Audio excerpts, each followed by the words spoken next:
A millionaire begins to suspect that his marriage is sustained only by interest and appearance. Consumed by doubt, he creates an extreme plan to test his own wife's love. But what he discovers inside his own home reveals something much deeper than he imagined. And this revelation not only destroys his marriage, but completely changes his view on love. If you like stories of love and romance, watch until the end. You won't regret it. Subscribe to this channel and leave your comment saying where you are listening to this beautiful story from. We continue. Ricardo Almeida Sampaio woke up that Thursday morning as he had woken up every day for almost 10 years. Alone. Fernanda was there, on the other side of the king-size bed, wrapped in expensive sheets. But he was alone in a way that hurt. It was a loneliness that lived inside the house, that smiled in social media photos and that in recent months had become unbearable. 42 years old, a fortune built in the São Paulo real estate market, 3 companies, a 500-square-meter apartment in Jardins, and a wife everyone considered stunning. Fernanda Cristina Moreira Sampaio was blonde, elegant, impeccable, with an MBA in administration, married for 9 years without children by her choice, as she didn't want to compromise her freedom. In the beginning, Ricardo had thought that was modern. But time reveals cruel truths. Fernanda's eyes sparkled when he spoke of investments, but they went dim when he needed true company. She knew the price of everything, but she didn't know his favorite song or what kept him awake at night. He was born in São Paulo in the East Zone, the son of a metal worker and a seamstress, who worked themselves to death so he could study. They didn't live to see his success, but Ricardo carried their lessons. Hard work, honesty, humility. Lessons that he now realized with bitterness he might have forgotten.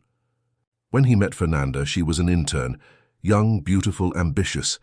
Ricardo was at his peak, convinced he deserved the best, and Fernanda seemed to be exactly that, the perfect trophy. Except trophies don't hug back. They don't ask how your day was, truly expecting to hear the answer.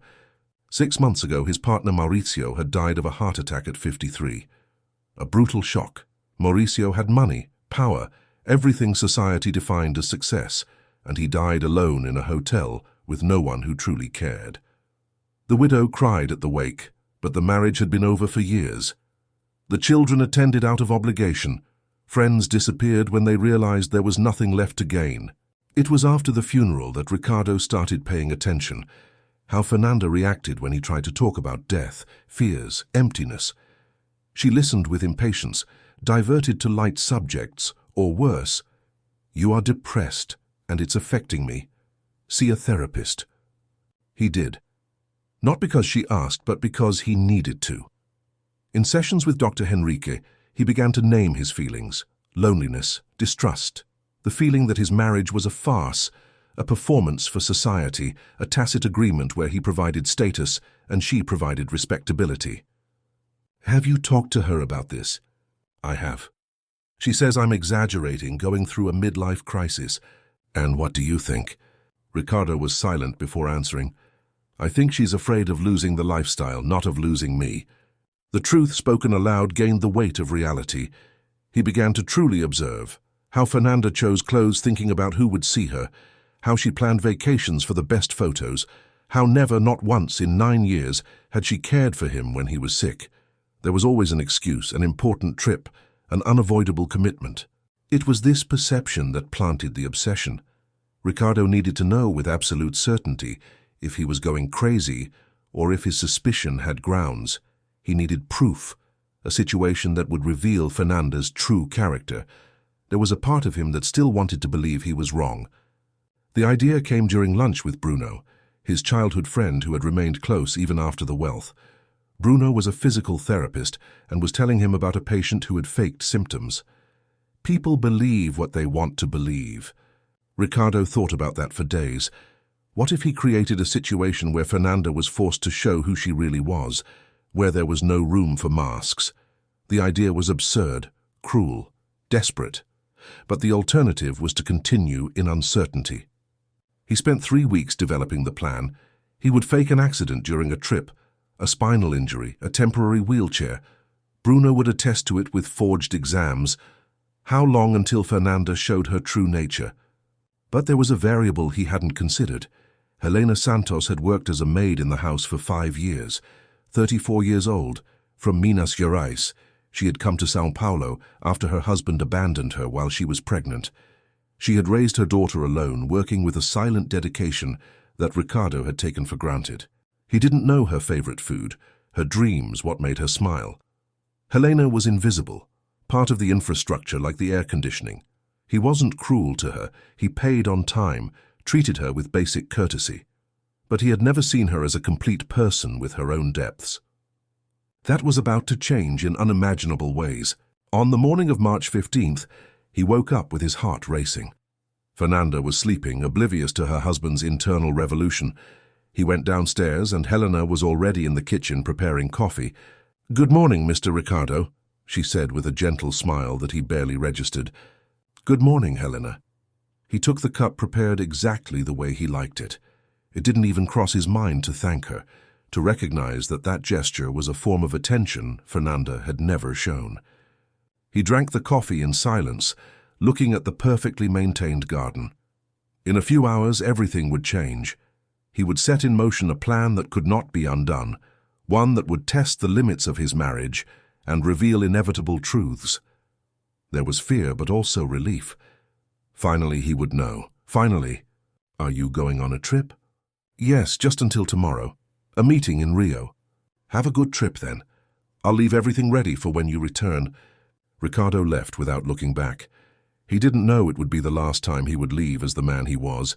He didn't know that that discreet and ignored presence was about to turn his world upside down. The flight took off on time. Ricardo tried to read reports, but the words blurred. He thought, what if Fernanda surprises me? What if I'm wrong? But he remembered the coldness, the impatience, the systematic absence. The conviction returned. Bruno met him at the hotel. "There's still time to give up. If it goes wrong, it's going to blow up in your face." "I need to know. I need to be sure." "Then let's do it right." Bruno opened a folder with fake exams. L4, L5 lesion, temporary impairment, wheelchair for an indefinite time. "But Ricardo, prepare yourself. The truth isn't always what we want to hear." Ricardo didn't know. He had no way of knowing what he was about to discover about Fernanda, about himself, and especially about the silent woman who kept his house in order and who, soon, would keep much more. The next morning at 6:30 he called home. Fernanda answered on the 5th ring, her voice groggy. "Rick, what time is it?" "Fernanda, there was an accident." Fernanda instantly changed her tone from sleepy to alarmed. "What? What kind of accident?" "I slipped in the bathroom, hit my spine. Fernanda, I can't move my legs properly. They did exams, there's something wrong with my lower back." Silence for 2 seconds. When she spoke again, there was that tone of practical efficiency. "Which hospital? I'll take the first flight." "I'm with Bruno. He was here for a convention." "Fernanda, I might need a wheelchair for a while." Another pause. "Wheelchair, but it's temporary, right?" "They don't know yet." Ricardo waited. "For now you can't walk," she completed. It wasn't coldness, but it wasn't loving despair either. It was calculation, as if she were evaluating the impacts. "Okay, let me check the flights. Stay calm." She hung up before he could respond. Bruno had heard everything. "And?" There was no despair, only logistics. 3 hours later, Ricardo was back in São Paulo in a wheelchair. Helena was there and turned pale when she saw him. "My God, Mr. Ricardo, what happened?" "An accident. I slipped, hurt my spine. I'm going to be like this for a while." She put her hand to her mouth. "Are you in pain? Do you need anything?" Her concern was so genuine that Ricardo felt guilt. "I'm fine." Fernanda arrived 2 hours later, impeccable in Chanel. "Ricardo." She knelt down, held his face. "You scared me. How are you?" He repeated the story. Fernanda listened attentively, but Ricardo noticed how she avoided looking at the wheelchair, how she took a step back seeking distance, how she quickly changed from "how are you" to "how long will it last?" "It could be weeks, it could be months," Bruno explained. Fernanda bit her lip. "But it's not permanent, right? We are doing everything so that it isn't." "Okay, we'll need to adapt the house." Fernanda crossed her arms. "And there are the commitments, the gala dinner, the trip to Miami. I won't be able to do any of that." "Of course I know, I'm just trying to reorganize everything." She ran her hand through her hair. "I'll have to go alone, I wasn't prepared for this." Ricardo watched.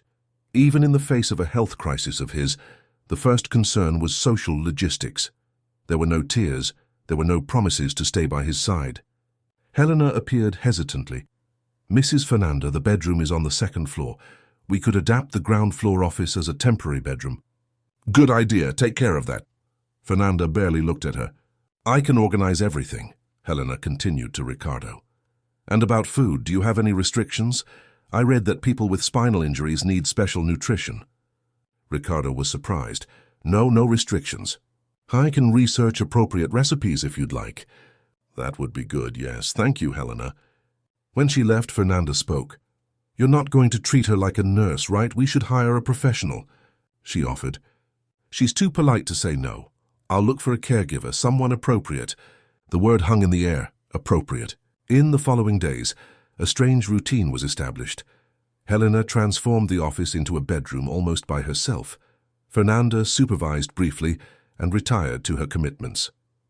The contrast became clear. Fernanda woke up late, came downstairs, dressed up, kissed Ricardo's forehead distractedly. "I'll have to go to the event alone. Next week there's the spa trip. It can't be cancelled."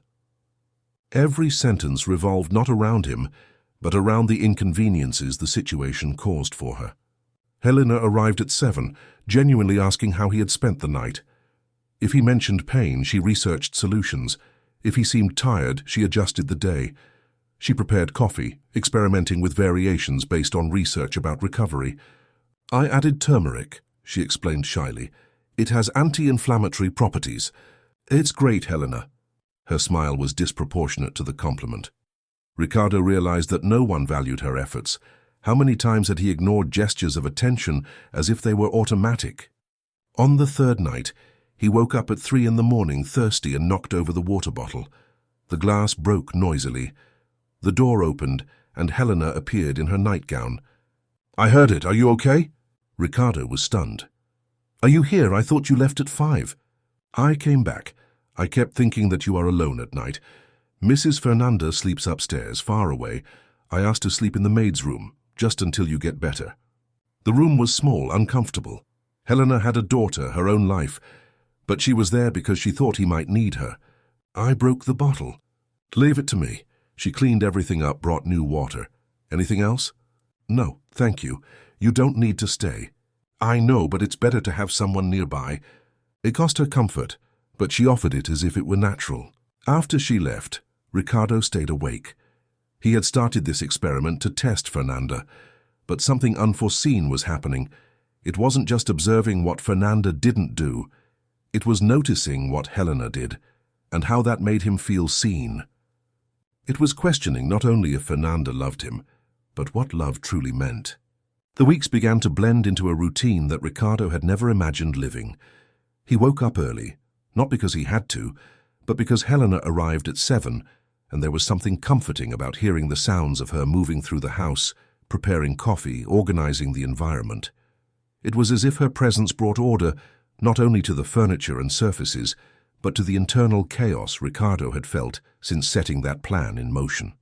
Fernanda, on the other hand, had become an increasingly sporadic presence. She still lived there, technically, but spent most of her time in her own room upstairs, went out for commitments that were never fully explained, and when she was home, maintained a physical and emotional distance that became more obvious every day. It wasn't that she was cruel or openly negligent. It was worse than that. It was indifference disguised as pragmatism. "Ricardo, we need to talk about the financial situation," she said one afternoon, sitting on the sofa across from his chair with a tablet in her hands. She was impeccable as always, wearing a midi dress that probably cost more than Helena's monthly salary. "With you like this, some decisions need to be made. Who will sign the contracts? Who will go to the important meetings?" "I can go to the meetings," he replied, feeling irritation grow. "I'm in a wheelchair, Fernanda, not in a coma." "It's not just that," she continued, without catching the tension in his voice. "It's the image. The clients, the investors, they need confidence. And a man in a wheelchair doesn't exactly project the image of strength and competence you've always projected." The silence that followed was so dense Ricardo could feel it pressing against his chest. "Did you just say that a man in a wheelchair Doesn't project an image of competence? Fernanda blinked, appearing genuinely confused about why he was upset. That's not what I think, obviously. But it's how the market works, Rick. You know that better than I do. Image is everything. And now, well, the image has changed. The image, he repeated almost to himself. It's always about image with you, isn't it? Never about what really matters.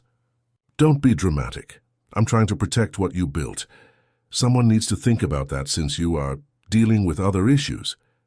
Helena chose that moment to enter the room, bringing a tray with tea and some cookies she had made herself. Ricardo noticed how she hesitated upon sensing the tension in the air, but moved forward with her characteristic discretion. Sorry to interrupt. I brought some ginger tea. I read it helps with circulation. Fernanda looked at the tray with an expression that could be interpreted as poorly disguised disdain. Helena, we are in the middle of a business conversation. You can leave it there. Of course, Mrs. Fernanda. Helena placed the tray on the coffee table, but before leaving she looked at Ricardo with a concern so genuine in her eyes that he felt something tighten in his chest. If you need anything, Mr. Ricardo, just call. After she left, Fernanda sighed. You need to set boundaries with her. She's getting too close. It's not healthy. Close? Ricardo felt indignation burn. She is taking care of me, Fernanda, doing what frankly a wife should be doing. Oh, so that's it. Fernanda stood up, crossing her arms. You're upset because I'm not here 24 hours a day holding your hand. Ricardo, I have a life. I have commitments, responsibilities. I can't just stop everything because you decided to slip in a bathroom. Decided? The word came out louder than he intended. You think I decided to hurt myself? That's not what I meant. But she didn't apologize. She didn't try to soften it. She just picked up the tablet and stood up. Look, I'm tired of fighting. I'm going to that architecture event I told you about. Don't wait up for me. She left without looking back, and Ricardo stayed there looking at the tea Helena had prepared with such care. He took the cup, drank slowly, and realized she was right about the ginger. It helped. But it wasn't about the ginger. It was about the fact that someone had thought of him, had cared enough to research, learn, and try to help. Helena returned 15 minutes later to collect the tray. Did Mrs. Fernanda already leave? Yes. She nodded without making comments, but Ricardo saw something in her eyes. Compassion, perhaps, or sadness. Did you eat dinner properly today? I'm not very hungry.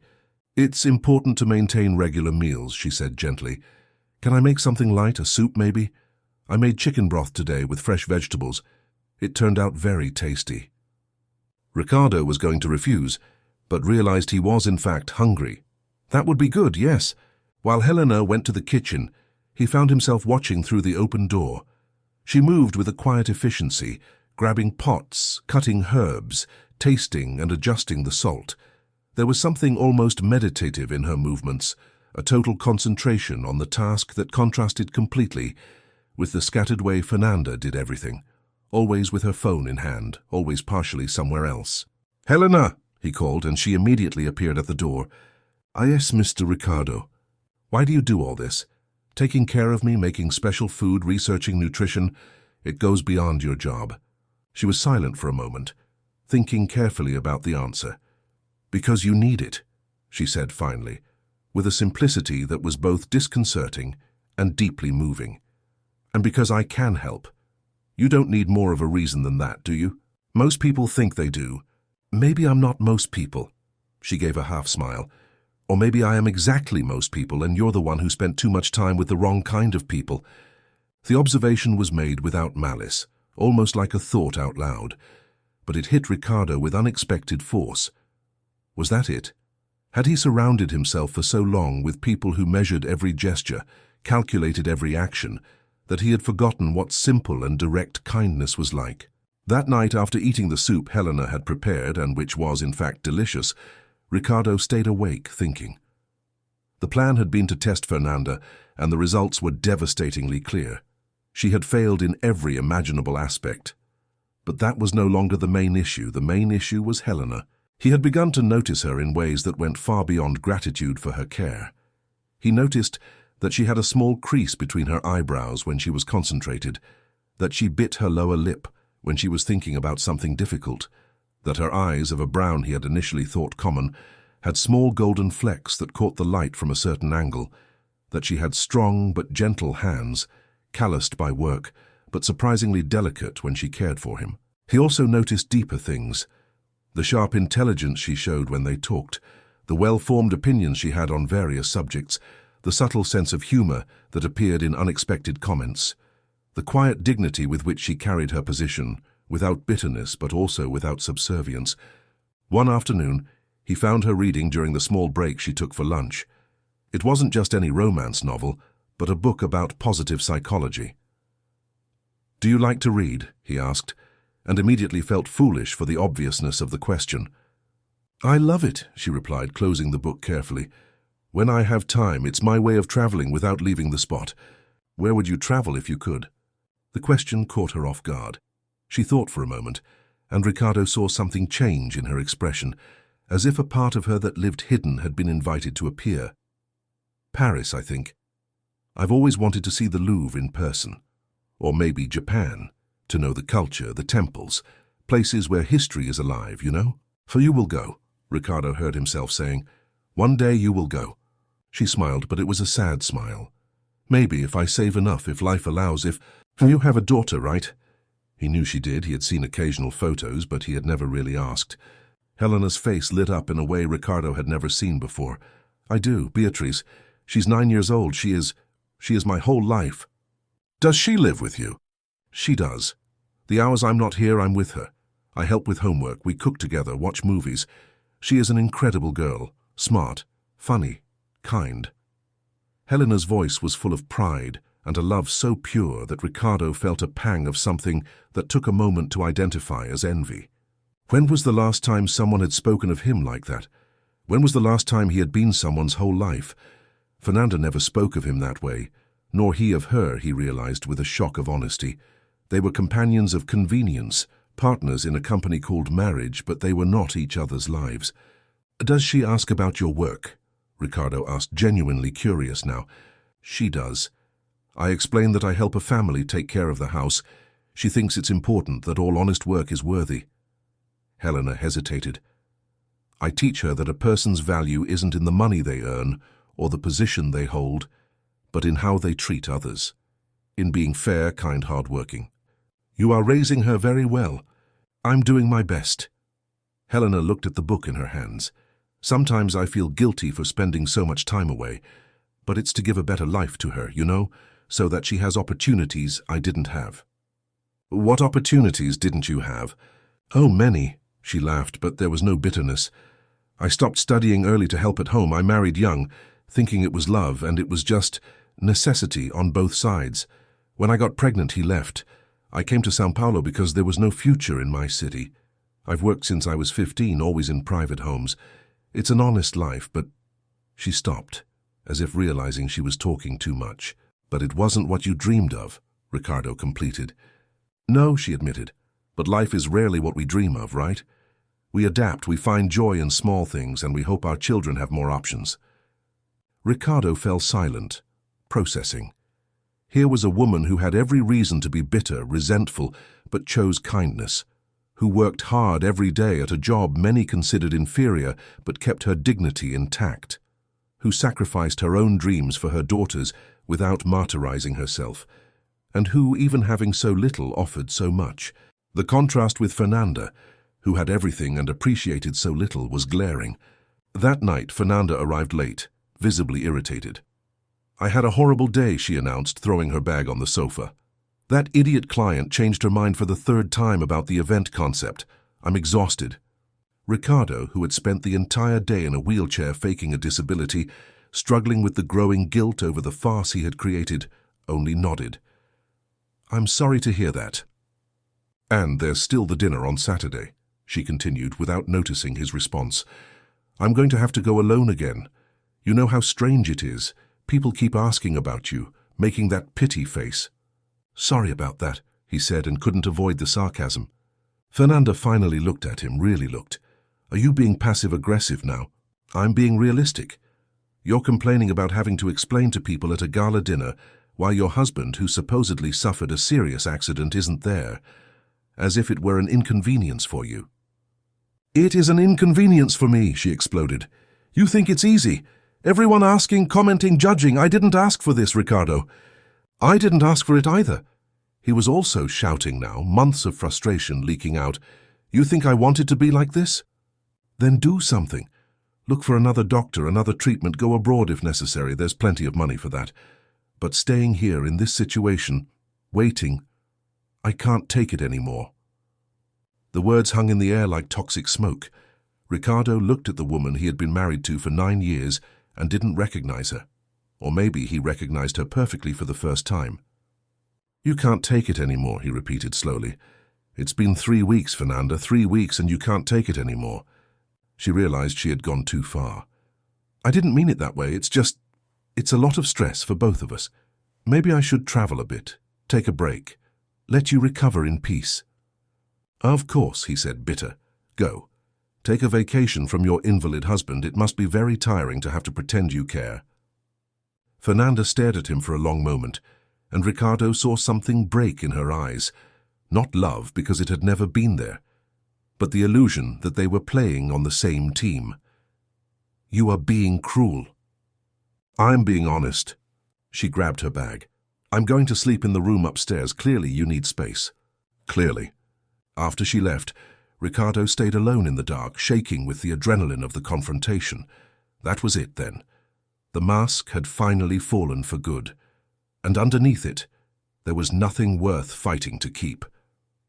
He heard a soft sound at the door and turned. Helena was there holding a cup. "Sorry, I heard the voices. I realized there was a fight. I brought some chamomile tea. It helps to calm down." Ricardo looked at her, really looked, and something inside him broke and recomposed at the same time. "Helena." "Yes, Mr. Ricardo." "Thank you for everything, for being here." She placed the tea beside him, and for a moment her hand brushed his. It was an accidental touch, brief, but Ricardo felt it go through him like an electric current. By her eyes, she had felt it too. "No need to thank me," she said softly. "It's what we do when we care about someone. We stay."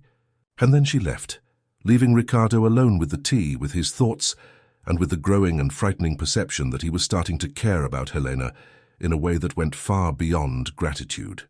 The days that followed were filled with a tension that Ricardo could feel vibrating in the air, like high-voltage wires.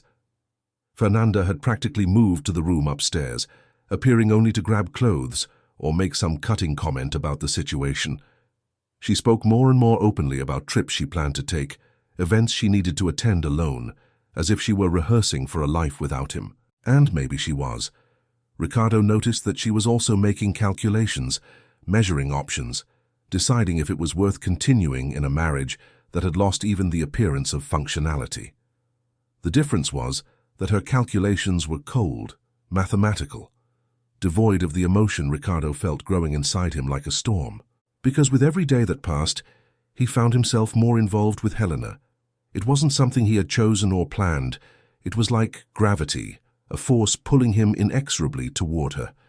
It had started with gratitude, evolved into admiration, and now it was something much more complicated and frightening. It was desire, yes, but not just physical. It was a desire to be near her, to know her better, to be part of her life in the same way she was becoming an essential part of his. He found himself waiting for the sound of her arriving in the morning. He stayed alert to the moments she entered the room, to the ways she arranged the sofa cushions or adjusted the position of his chair without him needing to ask. He memorized small and immense details, the way she hummed softly when she thought no one was listening, the way her eyes lit up when she spoke about her daughter, the small sigh she gave when she finally sat down after hours on her feet. And the worst, the most dangerous part was that Helena seemed to feel something too. He saw it in the way she lingered a second longer than necessary when their hands accidentally touched, in the way she avoided looking directly at him sometimes, as if she were afraid of what she might reveal, in the extra delicacy with which she treated him, a care that went beyond the professional and entered dangerous territory of emotional intimacy. One Thursday afternoon, everything changed configuration in ways Ricardo didn't expect. He was in the improvised office when he heard raised voices coming from the kitchen.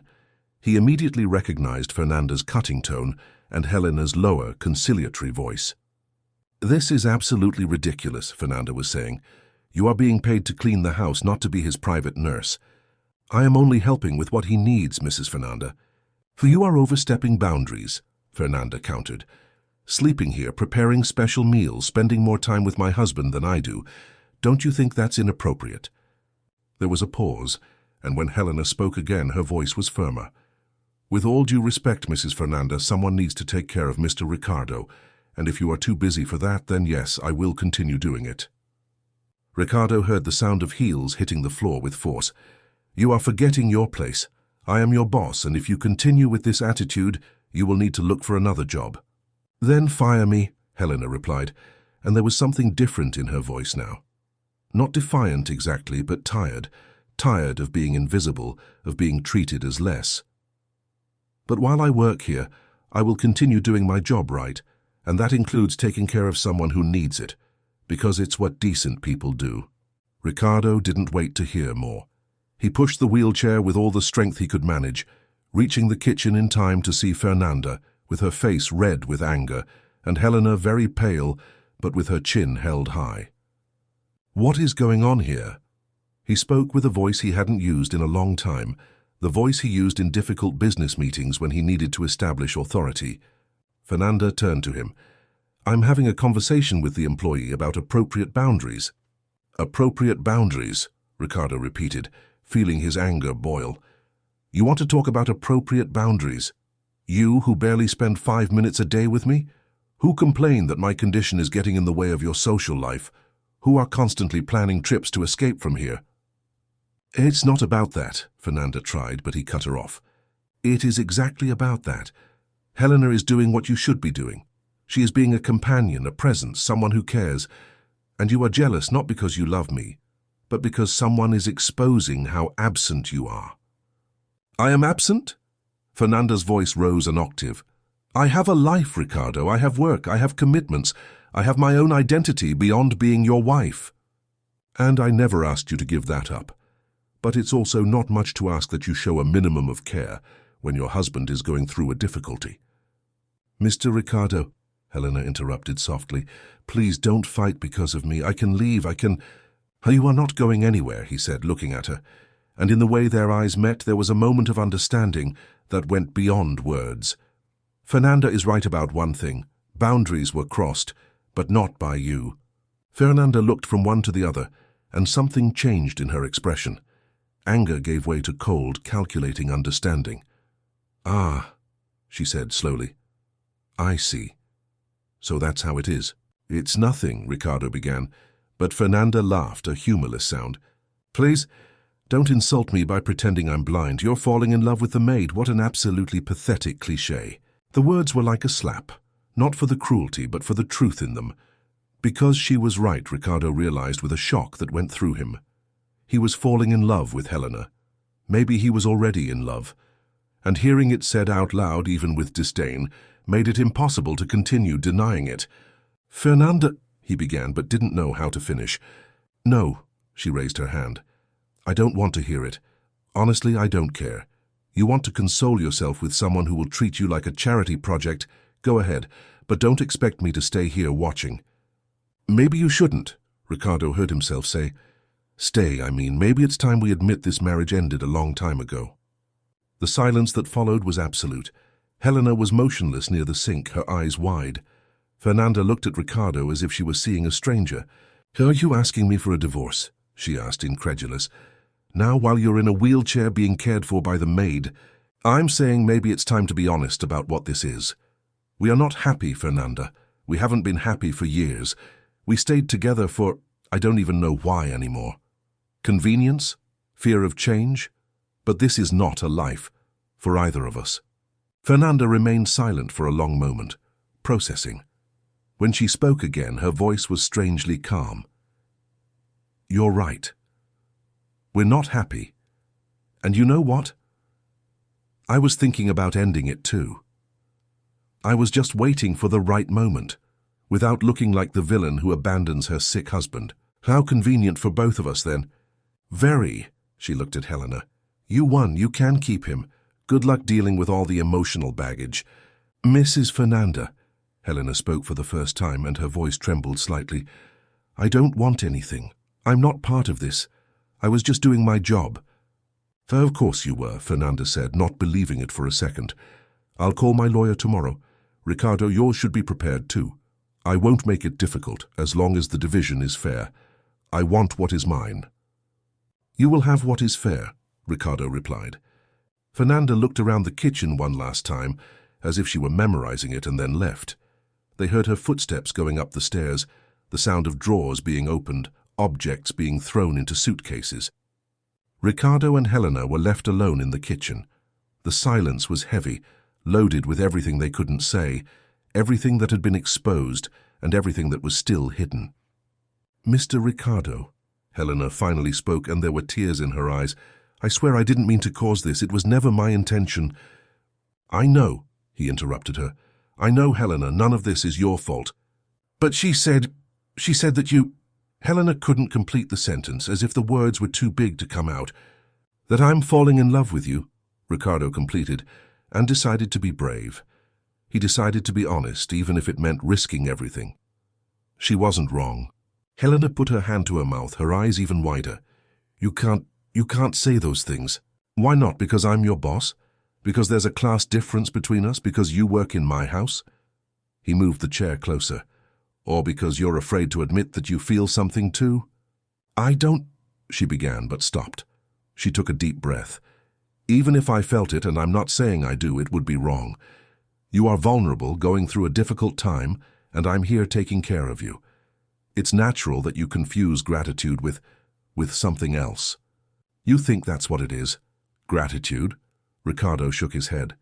Helena, for 3 weeks I've been watching you, learning who you are, seeing your kindness, your strength, your intelligence, admiring how you raise your daughter alone, how you work hard without losing your dignity, how you take care of people without expecting anything in return.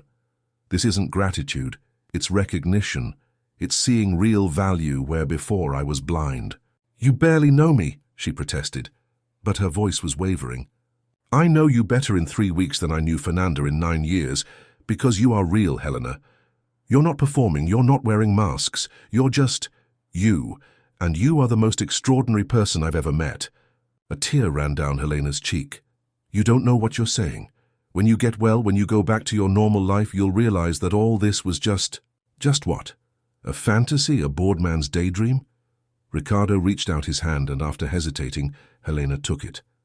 Look into my eyes and tell me you don't feel anything. Tell me that when our hands touch, you don't feel the same current I feel. That when we are talking, you don't forget everything else. That you haven't spent the last week fighting against something that is growing between us. Helena was crying for real now. Even if it's true, and I'm not saying it is, it doesn't change anything. You are who you are. I am who I am. The world doesn't work that way. And besides everything, she pulled her hand back. You are lying. Ricardo's heart stopped. What? The wheelchair, this whole situation. She stared at him with eyes that were both hurt and defiant. I'm not stupid, Mr. Ricardo. I saw you moving your legs when you think no one is looking. I saw the exams that Dr. Bruno left on the table, and I researched enough about spinal injuries to know they don't make sense. I noticed last week, but I kept quiet because I thought there was a reason, that maybe it was a test for Mrs. Fernanda. Ricardo was paralyzed, blood humming in his ears. Helena, but do you know what's worse? She continued, her voice breaking. It's that even knowing it's a lie, I continued taking care of you. Because I care. Because... She covered her face with her hands. My God, what a mess. Eleanor, please let me explain. Explain what? She looked at him, and there was so much pain in her eyes that Ricardo felt it like a dagger. That you faked being sick to test your wife. That you used me, even unintentionally, as part of your little game. That all of this was a farce. It wasn't a farce, he said desperately. The wheelchair was, yes, I admit it. It was a terrible, cruel mistake, and I will carry that guilt. But the feelings, Helena, what I feel for you, that is the realest thing I've experienced in years. How can I believe that? She asked, and the question was genuine, not rhetorical. How do I know that this also isn't part of the performance? That when this whole theater ends, you won't just go back to your life and I'll go back to being invisible. Because I will prove it, Ricardo said. I'm going to get out of this chair right now. I'm going to admit the farce. I'm going to face everything I deserve to face. And later, when everything calms down, when the divorce is finalized and I am no longer your boss, I will look for you again. Not as a rich man looking for an employee, but as a man who recognized something precious and wants the chance to know you better, if you give me that chance. Helena shook her head, more tears falling. I need to think. I need to go home, be with my daughter, process all this. Of course, go. And Helena. He waited until she looked at him. I'm sorry for putting you in this position, for using you, even unintentionally, as part of my test. You deserved better than that. She nodded, grabbed her bag and left without looking back. Ricardo was left alone in the kitchen, the weight of everything he had done finally falling on him with full force. He had gotten what he wanted, proof that Fernanda didn't love him, but in the process he had hurt the only person who had shown true love, and now he didn't know if there was a way back. Ricardo spent the entire night awake, alternating between remorse, fear, and a painful clarity about who he had become. At dawn, when the first ray of sun entered through the window, he made a decision. He stood up from the wheelchair, feeling his legs tremble not from physical weakness, but from the emotional weight of what he was about to do. He walked to the bathroom, looked at himself in the mirror, and barely recognized the man staring back at him. 3 weeks in a farce had changed everything, not because the chair had limited him physically, but because it had revealed truths he had been avoiding for years, about Fernanda, about himself, about what truly mattered in life, and especially about Helena, an extraordinary woman he had treated like furniture for 5 years until a cruel farce finally opened his eyes. He showered, dressed carefully, and went down the stairs on his own legs for the first time in weeks.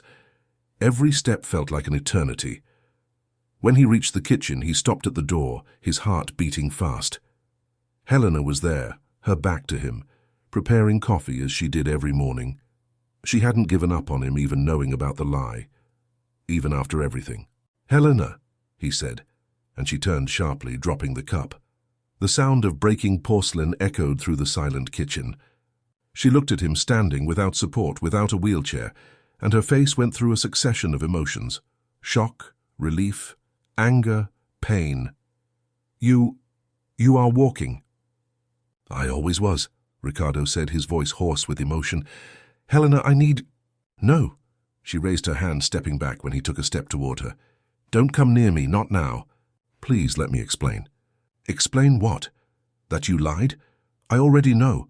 That you used a fake disability to test your wife? I figured it out.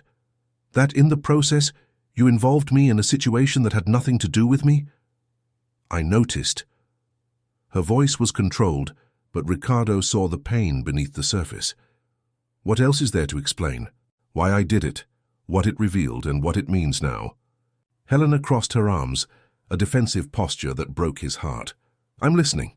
Ricardo took a deep breath. 6 months ago, my partner died, 53 years old, full of apparent health, sudden heart attack. At the wake, I realized that no one there truly loved him. The wife was relieved, the children indifferent, the friends already calculating how to divide his contacts. And I thought, is this how I'm going to end up? Surrounded by people but completely alone. He paused, forcing himself to continue, even seeing that Helena was showing no sympathy. I started looking at my own marriage with honesty. I realized that Fernanda had never truly loved me, that our relationship was transactional, based on convenience and appearances. But I was afraid I was going crazy, that I was seeing problems where they didn't exist. I needed certainty. "So you decided to fake a disability," Helena said, her voice cutting. "Because the only way to know if your wife loved you was to create an extreme situation where she would be forced to reveal her character." "Yes," Ricardo admitted. "It was cruel, manipulative, and completely wrong. I know that now. But at the time I was so desperate for answers that I didn't think about the consequences. I didn't think about who else would be affected." "It affected me," Helena said softly. "It made me take care of you, thinking I was helping someone who truly needed it. It made me—" She stopped, biting her lip. It made me feel things I shouldn't feel. I feel it too. Ricardo took a cautious step toward her. And these feelings are real, Helena. The chair was fake, but everything else was true. Every conversation, every moment, every time I noticed something new about you. Based on a lie, she exploded. Everything happened because you were pretending to need me. If you were well, you would have continued treating me as you always did, like part of the furniture, as someone invisible. The accusation hit home because it was true. You're right, he said. For 5 years I was blind, selfish. I treated you as a function, not as a person, and that is unforgivable. But Helena, sometimes it takes a shock, a radical change of perspective, for us to see what was in front of us the whole time. Don't use me to justify your farce, she said. But there was less anger now, more exhaustion. You got what you wanted. You proved that Mrs. Fernanda doesn't love you. Congratulations. Now you can move on with your life. And you? Are you going to move on too? Are you going to pretend nothing happened between us? Helena closed her eyes, and when she opened them again, they were full of unshed tears. What happened between us was built on a farce, Mr. Ricardo. How can I trust any of it? By testing it again, he said, and saw the surprise in her eyes. But this time without lies, without wheelchairs, without pretenses, just two human beings getting to know each other for real. You're still my boss, she pointed out. There is still a huge power difference between us. Then I'm going to correct that right now. Helena Santos, you are fired. She blinked, confused. What? There can be nothing between us while you work for me. It's unethical, unbalanced. So you are fired, with 3 months severance, an impeccable letter of recommendation, and my help to find something better if you want. He paused. Or, if you prefer, I can invest in your studies. You mentioned you stopped early, that you had dreams. Let me help you reach them. Why? Helena asked, genuinely confused. Why would you do that? Because you deserve it. Because I have the means to help and it would be wrong not to. And because, Miti, he took a deep breath. Because I love you, Helena. And true love doesn't bind. It doesn't condition. It wants the other person to be free to choose, to grow, to be everything they can be. The silence that followed was immense. Helena looked at him as if she were seeing a stranger, or perhaps as if she were seeing someone for the first time. You don't love me, she said finally, but there was uncertainty in her voice. Not really, you're confusing things. Then let me prove it. Not now, not while everything is messy and you are hurt. But when the divorce is finalized, when you have had time to process, to decide what you want, give me a chance. A real chance, without lies, without games.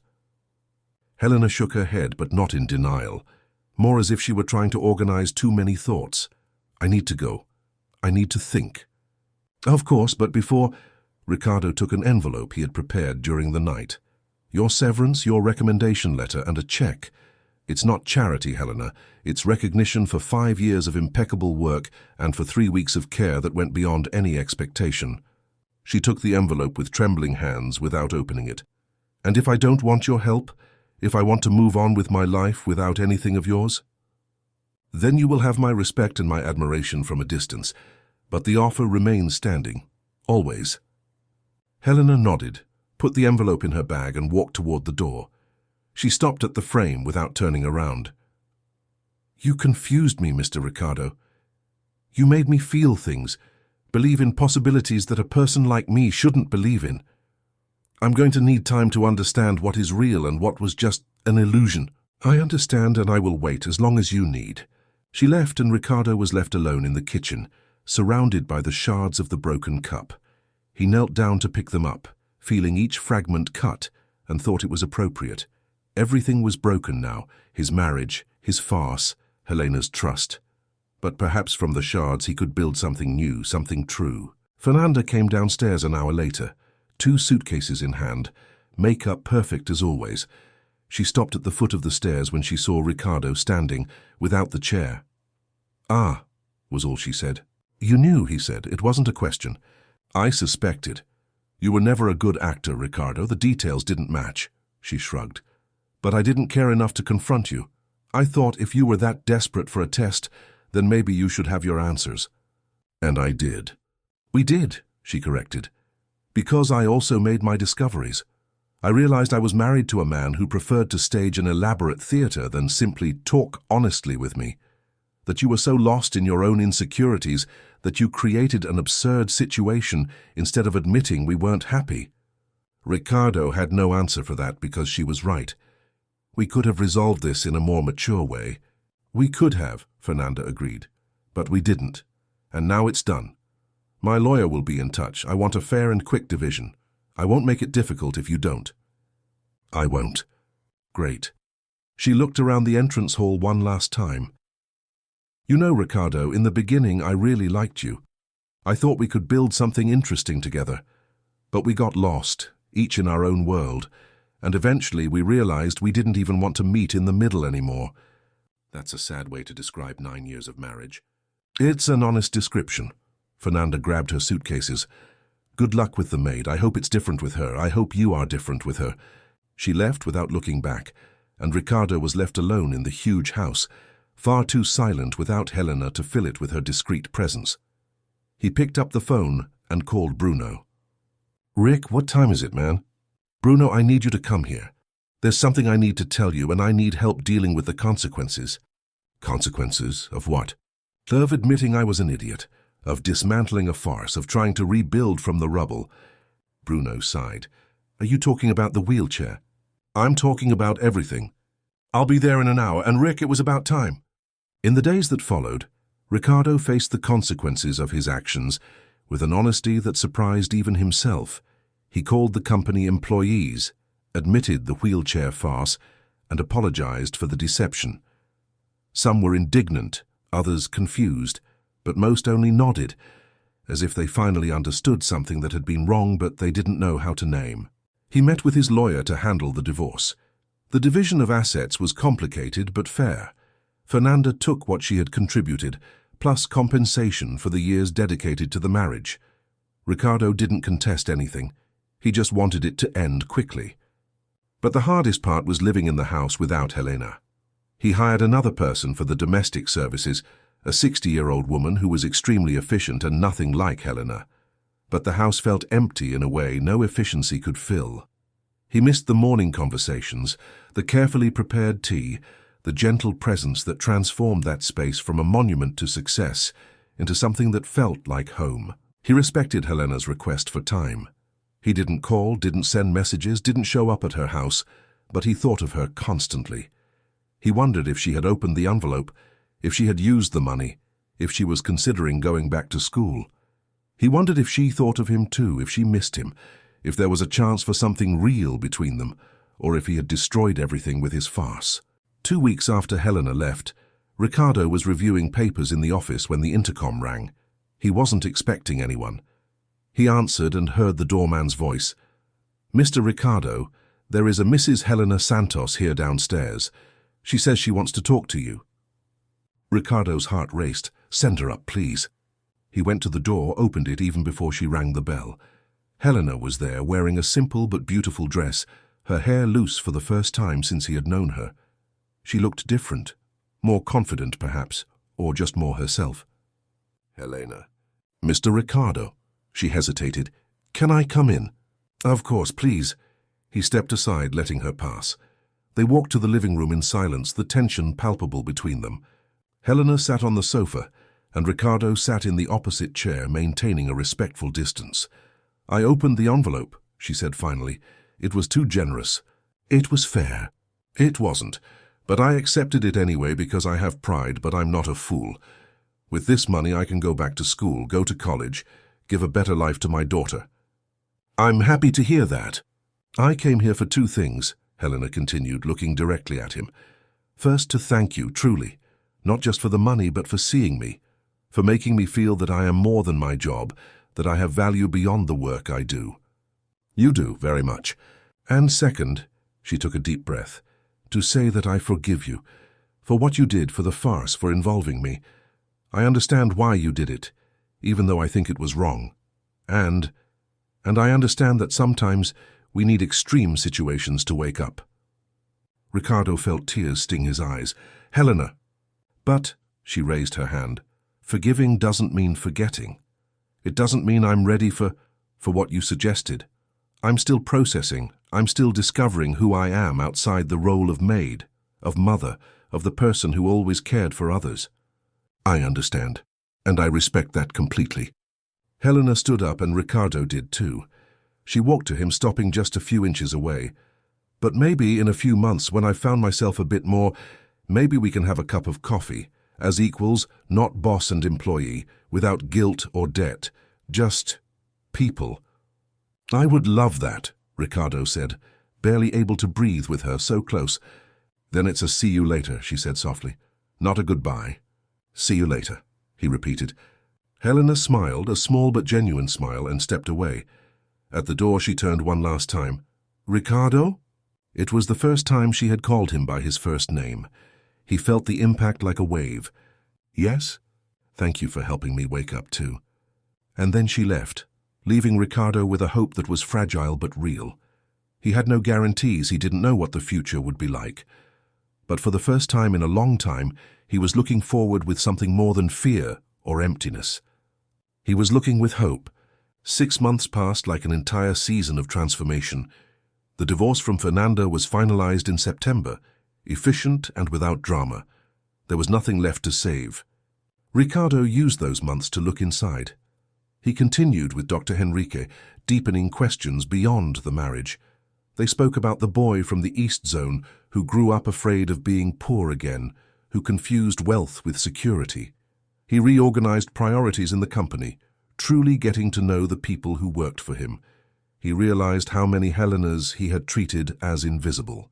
But mostly he respected Helena's request for space. He didn't look for her, trusting that if there was something real, time would ripen it instead of destroying it. He thought of her every day. It was Bruno who brought news in October. I ran into Helena. She's studying pedagogy at USP, radiant. Ricardo felt joy and melancholy. She deserves it. She asked about you. I said you were different, more human, she smiled. But Ricardo didn't want to rush. He had hurt Helena, and if she came back, it needed to be her free choice. He waited another month. In November, on a rainy Thursday, his secretary announced, "There is a Helena Santos. She wants to speak with you." Ricardo almost dropped his coffee. "Send her in." Helena was different and the same.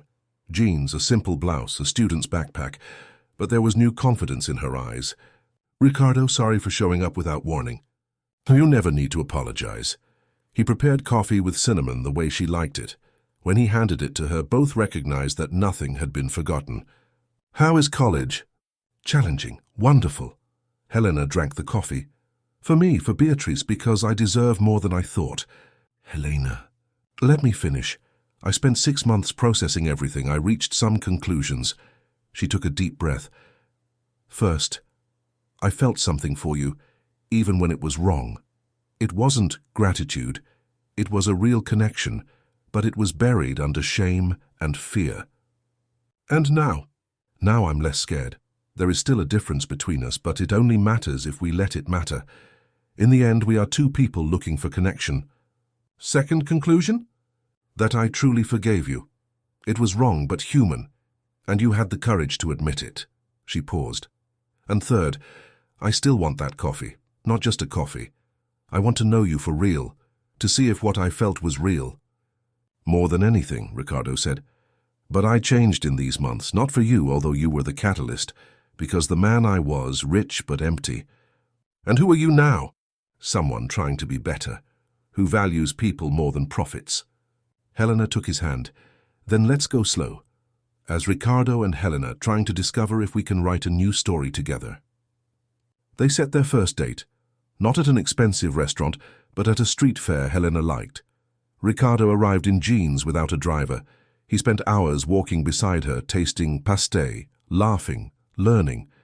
He discovered she was afraid of heights, but loved airplanes, that she read poetry in secret, that she dreamed of opening a community school. Helena discovered he played the guitar poorly but tried, that he was terrified of cockroaches, that he secretly donated to charity. The dates multiplied. Dinners at local bars, regular movies, walks in Ibirapuera. Slowly the walls came down. Ricardo met Beatrice on a Sunday. The girl examined him suspiciously, but after playing video games and losing, she declared he was cool for an old guy. Helena laughed so hard she cried. It wasn't perfect. There were tensions. Once Ricardo wanted to pay the bill at a restaurant Helena had chosen. We agreed to split it. I am not your employee nor a charity case. He apologized and split it. They established boundaries, learned to navigate with honesty. It was the people around them who gave them trouble. Ricardo's old friends looked on confused. Isn't she your former maid? Someone asked. She is much more than that. If you can't see beyond how we met, the problem is yours. He didn't go back to that party. Helena's family in Minas was complicated. Dona Conceição received him with suspicion. A rich man doesn't marry a maid without wanting something. But I don't want a woman of my class, Ricardo replied. I want Helena, and if you think I'm not good enough, I'll work every day to prove the opposite. Dona Conceição studied him for a long time, then nodded. We'll see. At the end of the day, she served him an extra portion of cake. Take care of my girl. I'm going to spend the rest of my life doing that if she lets me. A year passed since the first coffee. Ricardo asked Helena to marry him on a regular Tuesday in her kitchen while preparing dinner. Marry me, not because I have to, but because I can't imagine a future without you. Helena dropped the spoon. Ricardo, I know it's fast. I know we'll have obstacles, but I wake up every day wanting to make you smile. I go to sleep grateful you exist. Are you sure? Because I come with my daughter, my family, my insecurities. Come with all of that, because I love all of that. I love you. Helena cried, laughed, and said yes. They married 6 months later. A small ceremony in Campos do Jordão with Beatriz as the flower girl and Bruno as the best man. Dona Conceição cried during the vows. Fernanda sent flowers with a card. Best wishes. Be better to each other than we were. On their honeymoon, Ricardo took Helena to Paris, to the Louvre she had dreamed of. Thank you for helping me get here. Thank you for helping me get where I am. Not in Paris, in who I've become. They returned to a different life. Helena graduated with honors and opened a community school. Ricardo invested as an active partner, getting to know every child. Beatriz called them mom and dad with equal ease. Ricardo adopted her when she turned 12. They had a son when Helena was 38. A boy who grew up knowing that money was a tool but not a purpose. That value lay in character. On quiet nights, when the children were sleeping, Ricardo and Helena would meet in the kitchen, preparing tea, talking. Sometimes Ricardo thought about that morning when he had decided to fake a disability, how that terrible plan had destroyed a fake marriage, but revealed true love. What are you thinking about? Helena would ask. About how I almost lost you by being an idiot. But you didn't lose me, and maybe you needed to be an idiot like that for us to truly find each other. It doesn't justify it. It doesn't justify it, but it explains it. And in the end, that farce led to this. She pointed to the house, the life, them. And this is real. It's good. It's right. And it was. Through all the wrong beginnings, something beautiful had grown. Ricardo had learned that love was not a test, not a performance. It was a daily choice to show up, to be vulnerable, to value the other for who they were. He had learned from a woman who worked in invisibility until a cruel farce forced him to look. And looking, he discovered Helena and a better version of himself. On the morning of their 10th anniversary, Ricardo prepared coffee with cinnamon. When Helena came down, she found the table set, flowers, and a card. Happy anniversary. 10 years of you showing me what real love is. 10 years of both of us learning together. She kissed him. And many more if I have anything to say about it. You have everything to say. You always did. You always will. Helena smiled and picked up the cup. Then let's continue, together. Together. There in that common kitchen of an extraordinary life, surrounded by the love they built on the rubble of a farce, they toasted to the future. A future that wasn't perfect, because nothing is. But it was real, honest, and theirs.